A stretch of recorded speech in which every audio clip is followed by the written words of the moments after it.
19 Nguyễn Văn Chiến. Chào đi.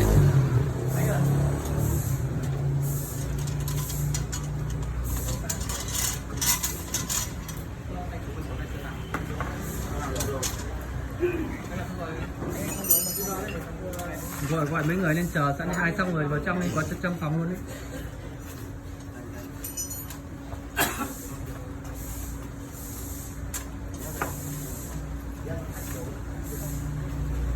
Anh Trần Huy Tuấn, Lê Văn Sáng,